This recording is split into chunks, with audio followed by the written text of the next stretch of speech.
नमस्कार दोस्तों, स्वागत है आपका अपने YouTube चैनल में। और हमारा टॉपिक होने वाला है हिंदी प्रैक्टिस सेट। और जो भी अब हमारा क्वेश्चन साहित्य से आएगा उसे हम हमेशा के लिए समाप्त कर देंगे। एक बार पढ़ने के बाद दोबारा पढ़ने की जरूरत नहीं होगी। एक ही क्वेश्चन में सारा डाटा आपको उपलब्ध करा दिया जाएगा। अपने टोटल 24 कवि है, इतने ही समय में अपने कंप्लीट करा दिए जाएंगे। शुरू करते हैं अपने पहले क्वेश्चन के साथ। जो पहला क्वेश्चन हमारा साहित्य से पूछा गया, निम्नलिखित में कौन सी रचना महादेवी वर्मा जी की नहीं है? कौन सी रचना महादेवी वर्मा की नहीं है? दीपशिखा, अग्निरेखा, श्रृंखला की कड़ी या आंखों देखा झूठ? बताइए। तो महादेवी वर्मा की रचना नहीं है, आंसर हो जाएगा हमारा आंखों देखा झूठ। महादेवी वर्मा की नहीं है, ये मनु भंडारी की। क्लियर है, याद रखना। अब महादेवी वर्मा के बारे में जो आपको याद रखना, हमेशा के लिए महादेवी वर्मा का अपना चैप्टर क्लोज कर देना। महादेवी वर्मा से जितने क्वेश्चन बनते हैं, जितने भी आज तक हमारे एग्जाम में आए हैं, सब उठा लिए गए हैं, कुछ बाहर नहीं जाने वाला। आप ये देखो, महादेवी वर्मा के बारे में सारे क्वेश्चन उपलब्ध करा दिए गए हैं। पहले तो याद रखना, महादेवी वर्मा का जन्म 26 मार्च 1907 उत्तर प्रदेश के फर्रुखाबाद में हुआ था। याद रखना। तो संबंध कहां से? उत्तर प्रदेश।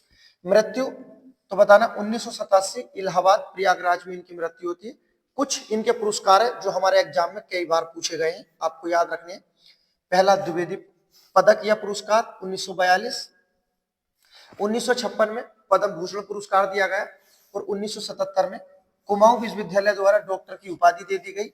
1982 में ज्ञानपीठ पुरस्कार, जो हिंदी साहित्य का सबसे बड़ा पुरस्कार है, इनकी रचना यामा को दिया गया 1982।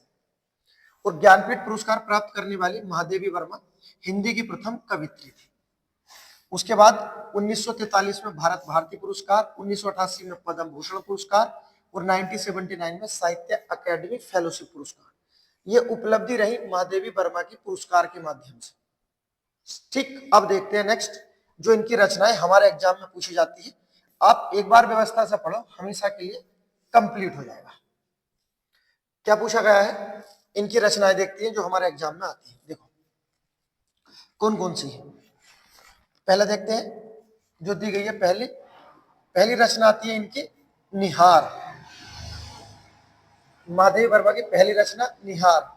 उसके बाद रश्मि 1932, निहार 1930, नीरजा 34, संध्या गीत 1936, दीपशिखा 1942। यामा, जिसके लिए ज्ञानपीठ पुरस्कार मिला, कब लिखी गई थी? 1936। प्रथम आयाम, अग्निरेखा और सप्तपदी। ठीक है, तो ये महत्वपूर्ण रचना है, आपको याद रखना है। अगली आपने कई बार देखी होगी अपने ही एग्जाम में, मधुर मधुर मेरे दीप जले। नेक्स्ट, बाल कविताएं हैं इनकी, जो बाल रचनाएं हैं। ठाकुर जी भोले हैं, आज खरीदेंगे हम ज्वाला। रेखा चित्र, जो संस्मरण रहे इनके, अतीत के चलचित्र। उसके बाद स्मृति की रेखाएं, भक्तिन, पथ के साथी, मेरा परिवार, नीलकंठ। उसके बाद स्मारिका। नेक्स्ट निबंध है कुछ, श्रृंखला की कड़ियां, आपदा, भारतीय संस्कृति के स्वर, विवेचनात्मक। उसके बाद नेक्स्ट संकल्पिता, साहित्य की आस्था। सब चीजें कंप्लीट कर लो महादेवी वर्मा के बारे में, इतना कुछ ज्यादा नहीं है। आगे देखते हैं नेक्स्ट। अन्य चीजें जो दी गई हैं, कुछ ललित निबंध भी हैं, जैसे चिंतन के क्षण, संधनी और क्षणदा। कहानी प्रसिद्ध है, हमारे एग्जाम में पूछी गई है। गिल्लू। गीत, जाग, तुझको दूर जाना है, सब आंखों के आंसू उजले। संस्मरणाता इनका, मेरे बचपन के दिन। मुख्य तथ्य इनके बारे में जो एग्जाम में पूछे जाते हैं, सिंगल लाइन में याद रखना। जो छायावाद के 4 स्तंभ है, उसमें एकमात्र महिला पूछी जाती है, तो बताना महादेवी वर्मा। चांद इनकी प्रमुख पत्रिका है, याद रखना। आधुनिक युग की मीरा बोली जाती है, ये तो सभी को पता है, बेसिक जानकारी है। आगे आपको याद रखना है, सूर्यकांत त्रिपाठी निराला ने इन्हें हिंदी के विशाल मंदिर की सरस्वती कहकर संबोधित किया था। 1952 में ये उत्तर प्रदेश विधान परिषद की सदस्य मनोनीत की गई थी। और लास्ट इनकी पहली रचना जो आती है, निहार, इनकी पहली रचना है। ये जानकारी है हमारे महादेवी वर्मा के बारे में। क्लियर है? अब देखते हैं नेक्स्ट अगला क्वेश्चन जो हमारा दिया गया है। विभिन्न प्रकार के सरकारी नियमों, जो सरकारी आदेश होते हैं और घोषणाओं को तथा राजपत्रित अधिकारियों के तबादले जो ट्रांसफर होता है, कोमा उनकी नियुक्ति, छुट्टी पर जाने की सूचनाओं को राजपत्र गजट में प्रकाशित करके जनसाधारण मतलब जनता तक पहुंचाने के लिए इसका प्रयोग किया जाता है। बताइए किसका प्रयोग किया जाता है, किस पत्र के माध्यम से ये सारी जानकारी दी जाती है, जो हमारे अधिकारी होती है उनके तबादले, ट्रांसफर, नियुक्ति, छुट्टी, सरकार के आदेश, सरकार के नियम, सब किसके अंतर्गत आते हैं बताइए। तो ये आते हैं सब हमारे अधिसूचना के अंतर्गत। ऑप्शन नंबर ए हमारा आंसर हो जाएगा, याद रखना। उसके बाद देखते हैं नेक्स्ट अगला क्वेश्चन। नेक्स्ट क्वेश्चन और क्या दिया गया है इसमें, जब कोई कागज पत्र मूल रूप से प्रेषक जो भेजने वाला होता है को लौटाना होता है तो किसकी आवश्यकता पड़ती है। जब कोई कागज पत्र मूल रूप से प्रेषक को ही वापस लौटाना पड़ता है तो किसकी आवश्यकता पड़ती है, आदेश, प्रतिवेदन, पृष्ठांकन या ज्ञापन की। किसकी आवश्यकता पड़ती है तो बताना, पृष्ठांकन की आवश्यकता पड़ती है। ऑप्शन नंबर सी हमारा आंसर हो जाएगा। उसके बाद बढ़ते हैं नेक्स्ट क्वेश्चन हमारा लोकोक्ति से पूछा गया है। और क्या पूछा गया है, कक उठी कक फूटी लोकोक्ति का हमारा क्या अर्थ होने वाला है बताइए। कक उठी कक फूटी का क्या हमारा आंसर होने वाला है, तो याद रखना किसी का गुस्सा किसी और पर उतारने को क्या बोलते हैं, कक उठी कक फूटी हमारा एग्जैक्ट आंसर हो जाएगा। आगे बढ़ते हैं नेक्स्ट, एक और क्वेश्चन हमारा, ये भी लोकोक्ति से है। और क्या दिया गया है इसमें, इसमें दिया गया है कबा नी छोड़ दू अपनी लबा। बताइए कबानी छोड़ दो अपनी लबा लोकोक्ति का क्या अर्थ होगा। कबा का मतलब कभी नहीं का नहीं होता है, छोड़ दू का छोड़ता, अपनी और लबा होती है बुरी आदतें। बताइए क्या इसका अर्थ हमारा होने वाला है। कहने का मतलब जो बुरा व्यक्ति होता है वह कभी भी अपनी आदतें नहीं छोड़ता, जो बुरा व्यक्ति होता है वह अपनी आदतें नहीं छोड़ता। कबानी छोड़ दो अपनी लवा अर्थात बुरे व्यक्ति कभी अपनी आदत नहीं छोड़ते हैं। नेक्स्ट अगला क्वेश्चन दिया गया है, इनमें से कौन सा शब्द अलंकार नहीं है बताइए। अलंकार से क्वेश्चन है और इस तरह से क्वेश्चन अपने बनते रहते हैं। हमसे पूछा गया है कौन सा हमारा शब्द अलंकार नहीं है। अलंकार के बारे में जो आपको याद रखना है, अलंकार का शाब्दिक अर्थ क्या होता है, सजावट करना। शाब्दिक अर्थ सजावट करना। नेक्स्ट अलंकार के कुछ पर्यायवाची शब्द होते हैं, जैसे अलंकार को क्या बोलते हैं, आभूषण बोलते हैं, अलंकार को ही गहना बोलते हैं, अलंकार को ही जेवर बोलते हैं और अलंकार को ही पदक बोला जाता है। ये हमारे अलंकार के कुछ पर्यायवाची। उसके बाद अगर पूछा जाए अलंकार के संस्थापक, अलंकार का संस्थापक किसे बोला जाता है तो बताना, आचार्य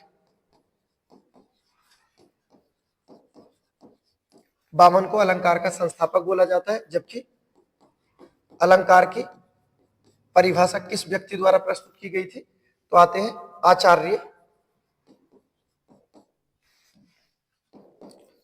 आचार्य दंडी द्वारा अलंकार की परिभाषा प्रस्तुत की गई थी। आचार्य दंडी की महत्वपूर्ण रचना थी जो हमारे एग्जाम में पूछी जाती है, 10 कुमार चरित्र। 10 कुमार चरित्र किसकी रचना है बताना, आचार्य दंडी। आचार्य दंडी किसके दरबार में रहते थे तो बताना, नरसिंह वर्मन द्वितीय के। नरसिंह वर्मन द्वितीय के दरबार में रहते थे आचार्य दंडी, जो हमारे अलंकार की परिभाषा देते हैं। उसके बाद नेक्स्ट अगर क्वेश्चन पूछा जाए अलंकारवादी कवि किसे बोला जाते हैं या अलंकार का सम्राट किसे बोला गया है। अलंकारवादी कवि या अलंकार का सम्राट, तो आंसर हो जाता है केशवदास। केशवदास। अब देखो 3 व्यक्ति आ गए। अलंकार का सम्राट पूछा जाए तो केशवदास, संस्थापक आचार्य वामन और परिभाषा देने वाले आचार्य दंडी होते हैं। उसके बाद नेक्स्ट क्वेश्चन पूछा गया कौन सा शब्द अलंकार नहीं है।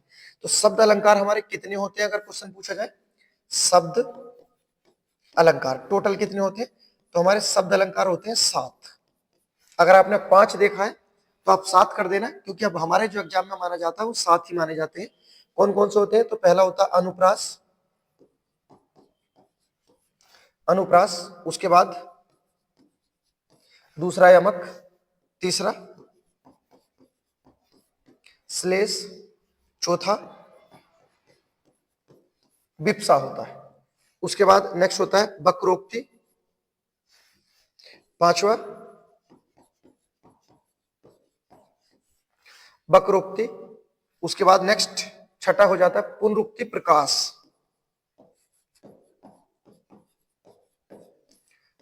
पुनरुक्ति प्रकाश। और लास्ट हो जाता है पुनरुक्ति बदाभास, पुनरुक्ति बदाभास। क्लियर है। तो ये होते हैं हमारे टोटल 7 शब्द अलंकार, अनुप्रास, यमक, श्लेष, विप्सा, वक्रोक्ति, उसके बाद पुनरुक्ति प्रकाश और पुनरुक्ति बदाभास। ठीक है। टोटल कितने होते हैं 7, 1 2 3 4 5 6 और 7 टोटल याद रखना।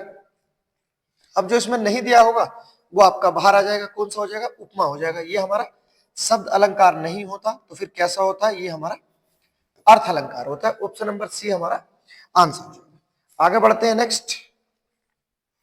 इस तरह से बहुत क्वेश्चन पूछे जाते हैं निम्नलिखित में कौन सा शब्द अलंकार है, कौन सा आपका अर्थ अलंकार है। अगला क्वेश्चन देखते हैं जो हमारा दिया गया है, गलत विलोम शब्द का चयन करना है। कौन सा विलोम शब्द है जो हमारा गलत है, बताइए।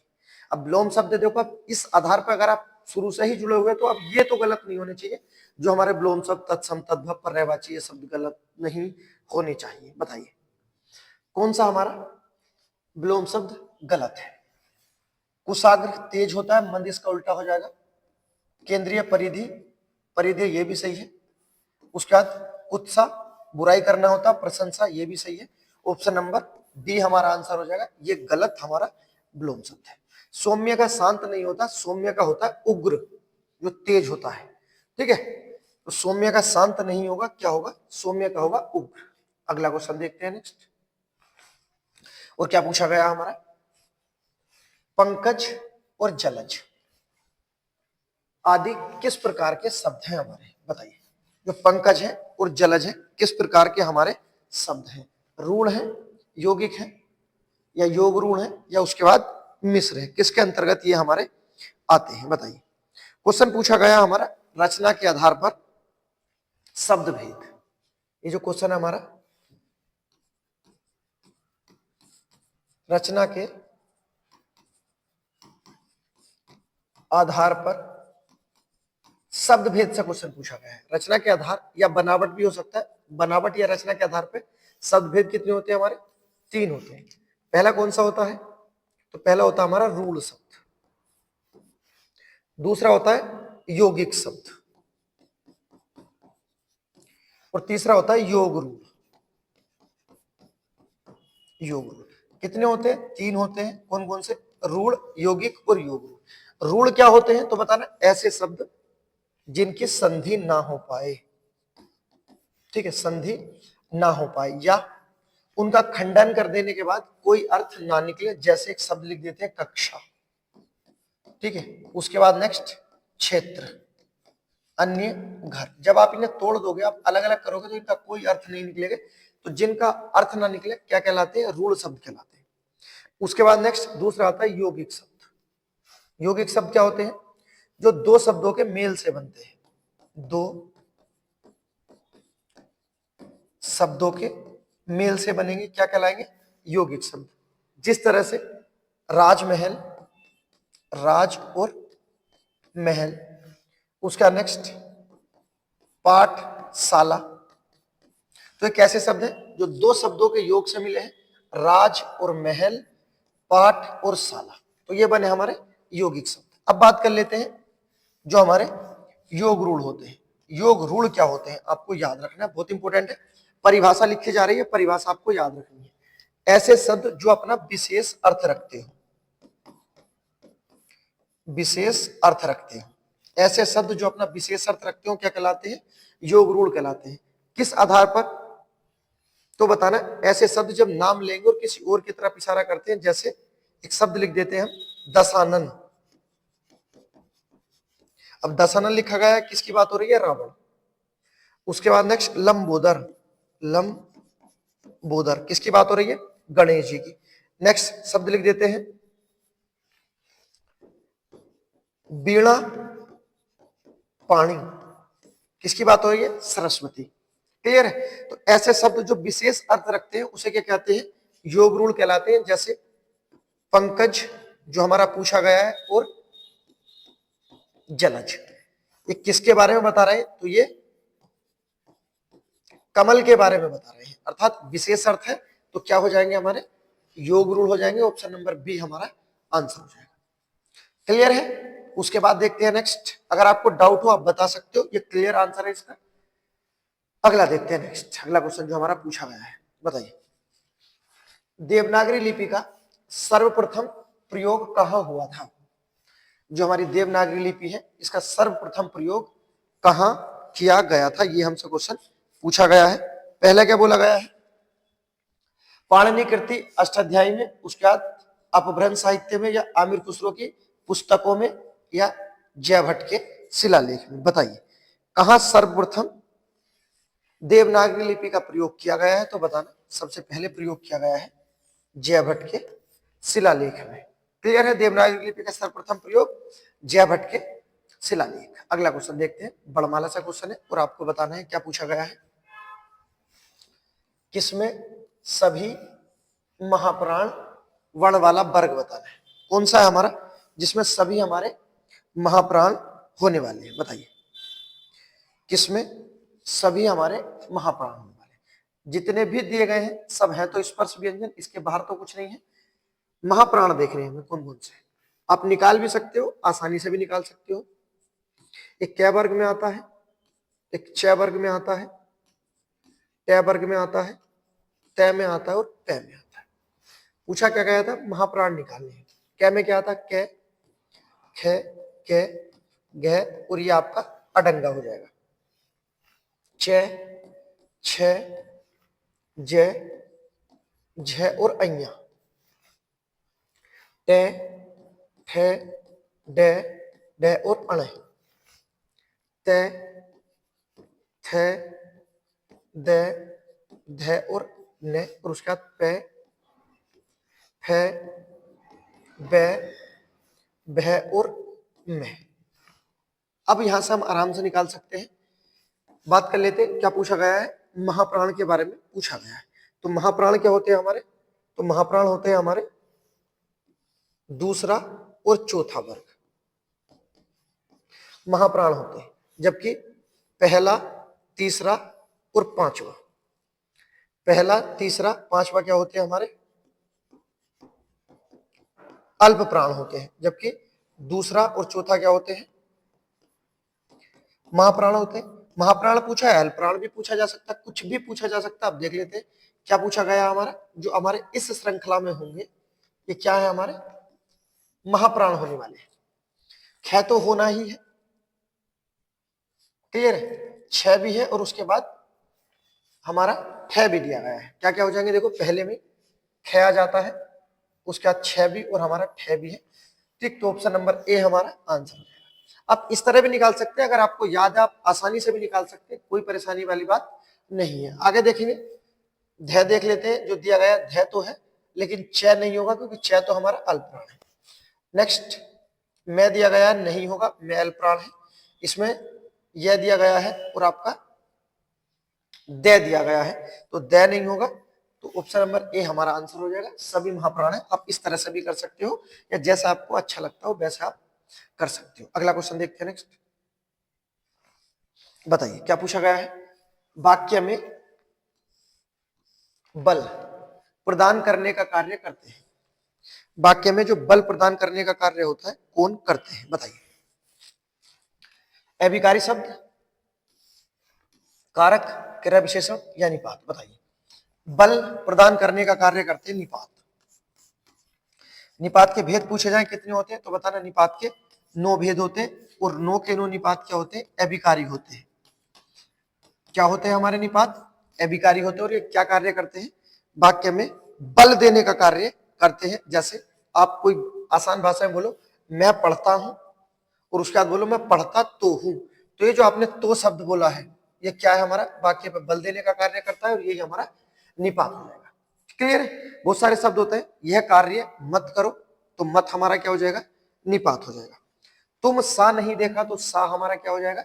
निपात हो जाएगा। तो ऐसे शब्द जो वाक्य में बल देने का कार्य करते हैं निपात कहलाते हैं। अगला क्वेश्चन, एक और क्वेश्चन है हमारा वर्णमाला से क्वेश्चन है। क्या पूछा गया है इसमें? स्पर्श व्यंजन, कंठे ध्वनि, अघोष भी हो और महाप्राण ध्वनि भी हो, सब निकाल कर लानी है। कौन सी होगी? कोई परेशानी वाली बात नहीं। अगर वर्णमाला हमारी याद है, वर्णमाला कंठस्थ है तो कुछ बाहर नहीं जा सकता। बस आप ये देख लो कहां से क्वेश्चन पूछा गया है। स्पर्श व्यंजन। स्पर्श व्यंजन की संख्या कितनी होती है तो बताना। स्पर्श व्यंजन की संख्या होती है हमारी 25। संख्या पूछी गई है 25 और स्पर्श व्यंजन के अगर वर्ग पूछे जाए तो बताना वर्ग होते हैं 5 और संख्या होती है 25।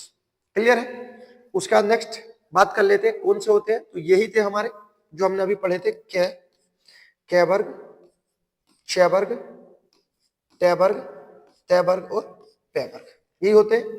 क्या के बाद ख, ग, घ और क्या हो जाता हमारा? अडंगा।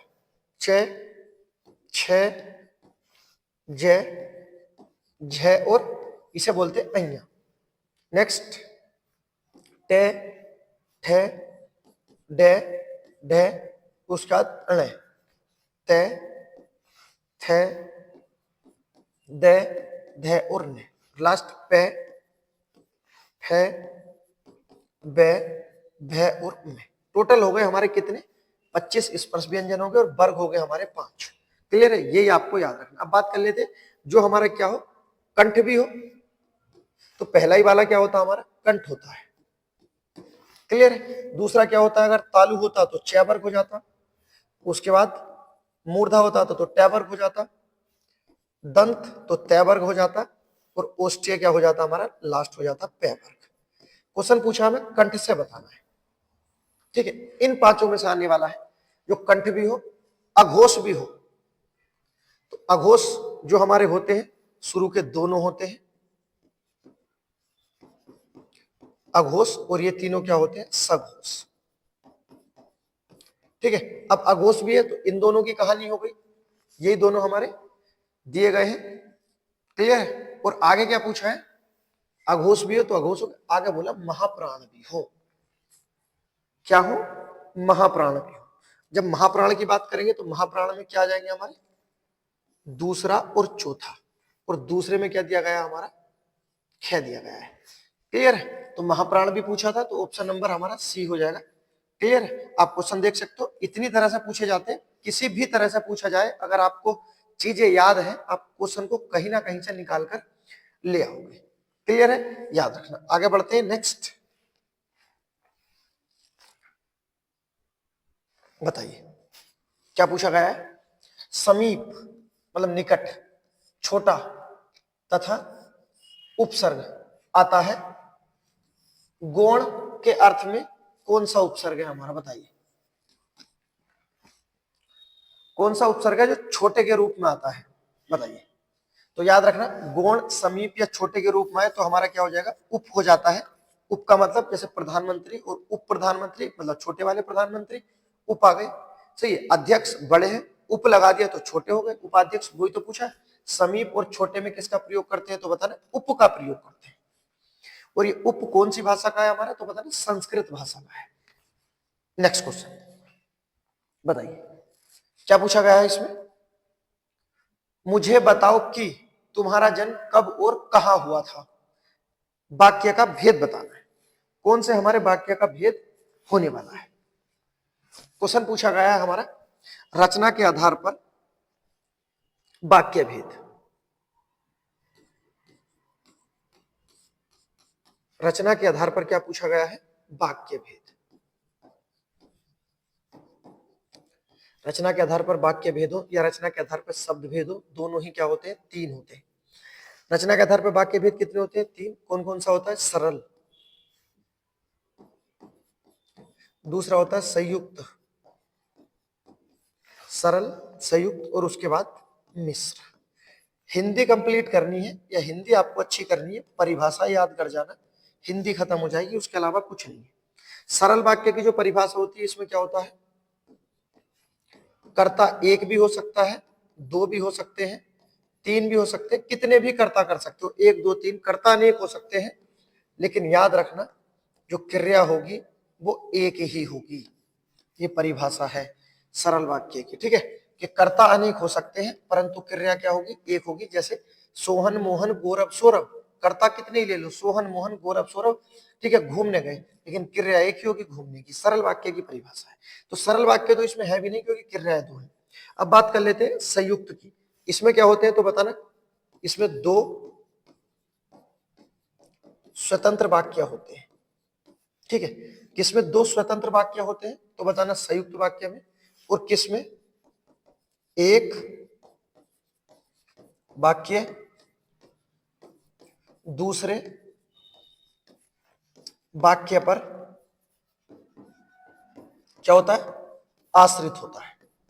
अलग अलग है दोनों की परिभाषा, याद रखना। अगर पूछे जाए दोनों स्वतंत्र वाक्य तो बताना संयुक्त, एक वाक्य दूसरे वाक्य पर आश्रित तो मिश्र वाक्य।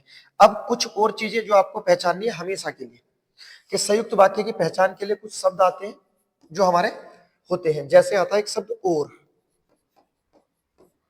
उसके बाद आएगा तथा, बहुत महत्वपूर्ण है, आपको याद रखने हैं। उसके बाद इसलिए, एवं, या, अथवा, अतः, पर, ठीक है। और भी आ जाएंगे, किंतु परंतु भी यही आते हैं, किंतु परंतु दोनों ही आ जाते हैं।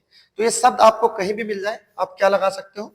संयुक्त वाक्य लगा सकते हो। अब बात कर लेते हैं जो हमारे मिश्र में होते हैं। कुछ कीवर्ड होते हैं जिससे हम पहचानते हैं। जैसे क्या क्या आते हैं हमारा मिश्र में? आएगा एक शब्द की, उसके बाद आएगा वह, की वह उसे, उसके बाद तक और तो, और इसके बाद देखो ये आप शब्द याद रख लो, की वह उसे, तक और तो, उसके बाद जितने भी शब्द होंगे सब में जाएगा। जैसे जब, तब, एक साथ। फिर आएगा जैसे, जितना, उतना, आ गया जय। फिर उसके बाद जैसा, वैसा, फिर आया जय।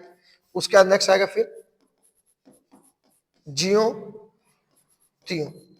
सब जय वाले आ जाते हैं, ठीक है। जबकि कौन से नहीं आते तो बताना, की है उसे, तो और तक, बस आप इन्हें याद रख लो, ठीक है। और सारे जय वाले कहां आते? सारे जय वाले मिश्र में आते हैं।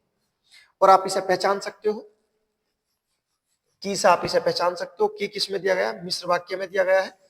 तो आंसर क्या हो जाएगा हमारा? मिश्र हमारा आंसर हो जाएगा, डी हमारा आंसर हो जाएगा।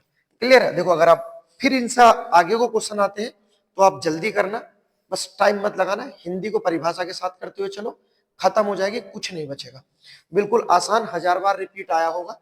सर्प, मेंढक, सिंह, घोड़ा, बानर, हाथी आदि को समझाने वाला शब्द बता दो जो सभी के लिए एक शब्द प्रयोग किया जाता है, बताइए। 1000 बार आता है, कौन सा शब्द है? हरि है, सबका समानार्थी शब्द है। हरि के समानार्थी शब्द दिए गए ऊपर सब। सर्प, मेंढक, सिंह, घोड़ा, बानर, हाथी सब हरि के हैं। क्लियर है? आगे देखते हैं नेक्स्ट, बताइए। अच्छा क्वेश्चन है। और क्या दिया गया इसमें? यह पूछा गया है आपको, भूमिका अत्यंत सुंदर है, इस वाक्य में अत्यंत क्या है? बताइए। क्या विशेषण है, क्या अंतर विशेषण है, क्या विशेष्य विशेषण है, या सह विशेषण है? आपके सामने क्वेश्चन है। जिस फॉर्मेट में एग्जाम में आया है उसी फॉर्मेट में आपके सामने है। कुछ नहीं है, आपको बस पागल बनाने की कोशिश की गई है और हमारे साथ खिलवाड़ किया गया है। देखो ये पूछा गया है, भूमिका लड़की हो गई, कहने का मतलब ये क्या हमारा विशेष्य, सुंदर है विशेषण है हमारा, सुंदर क्या है? विशेषण हो जाएगा हमारा। उसके बाद सुंदर भी कितनी है तो अत्यंत, अत्यंत क्या हो जाएगा? प्रविशेषण। प्रविशेषण हो जाएगा।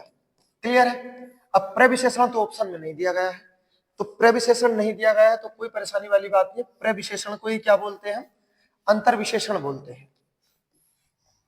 क्लियर? और देखो आप इस आधार से क्वेश्चन पूछा गया है, क्वेश्चन आसान ही था, बस टप करने की एक चेष्टा की और वही अपना उस आधार पर आया है। आप देख सकते हो किस तरह से पूछा गया है। तो प्रविशेषण को और क्या कहते हैं तो बताना। अंतर विशेषण भी प्रविशेषण को कहते हैं। क्वेश्चन आपको छोड़ के नहीं आना है, व्यवस्था से करो, गारंटी के साथ आएगी, पूरी हिंदी टूट जाएगी, कुछ बाहर नहीं जाने वाला। एक एक शब्द को निकाल दो। हमें भूमिका पता, हमें सुंदर पता, तो अत्यंत निकाल के लाना था। अत्यंत क्या निकला हमारा? प्रविशेषण, जिसे क्या बोलते हैं? अंतर विशेषण भी बोलते हैं, क्योंकि विशेषण के अंदर आता है वो, इस कारण से अंतर विशेषण बोलते हैं। अगला क्वेश्चन आपके सामने, बताइए क्या दिया गया है।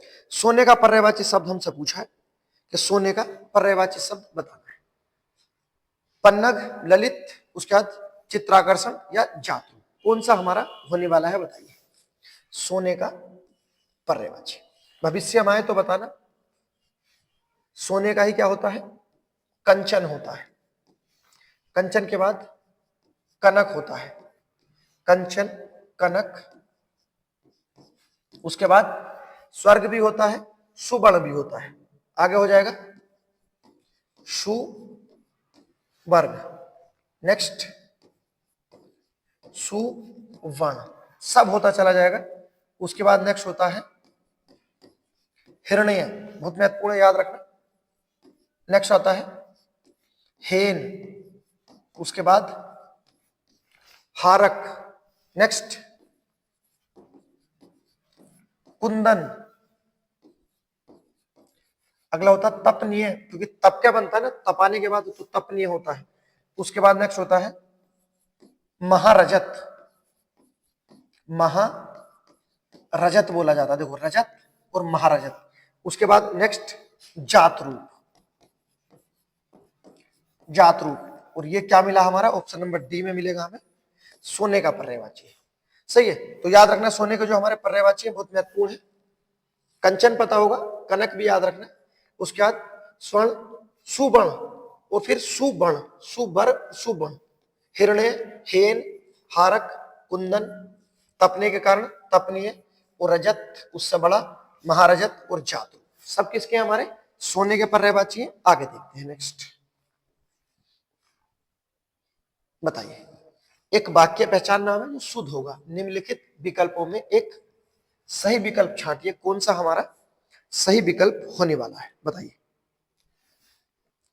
क्या दिया गया? पहला, जीवन क्षणभंगुर है, व्यर्थ नष्ट ना करे। बिल्कुल बात भी सही है, ठीक है, कि जीवन क्षणभंगुर है, व्यर्थ नष्ट ना करे।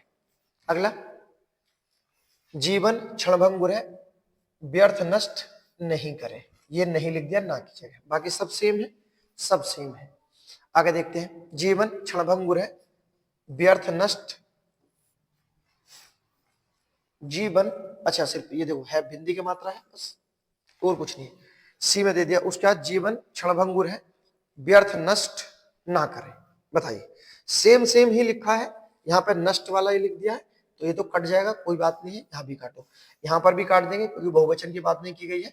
और जो दिया गया है व्यर्थ नष्ट नहीं करे, ये भी गलत हो जाएगा, ए हमारा आंसर हो जाएगा। क्लियर है? जीवन कैसा है? क्षणभंगुर है, व्यर्थ नष्ट ना करे। सही है, आपको याद रखना। इस है और हे का अंतर अगर कभी परेशानी हो तो पहचान लेना, अगर चंद्रबिंदी के साथ आया है तो बहुवचन होगा, और सिंगल आया तो एक वचन होगा। ये चीज आपको याद रखना, बहुत सहायता करेगी आपके जब आप इस तरह के क्वेश्चन करोगे। नेक्स्ट देखते हैं, बताइए अनिश्चयवाचक, देखो अनिश्चयवाचक सर्वनाम का अपादान कारक में बहुवचन रूप होगा। अब बताइए, क्वेश्चन को पहले तो तुम समझ जाओ, ये भी बहुत बड़ी बात होगी, ठीक है, कोई परेशानी वाली बात नहीं है। और ये आप देख सकते हो जो इस तरह से अपने क्वेश्चन पूछे जाते हैं। अनिश्चयवाचक सर्वनाम का अपादान कारक में, अपादान कारक में मतलब बिछड़ने वाले में, अपादान कारक में बहुवचन का रूप बताना है। बताइए, किसी से,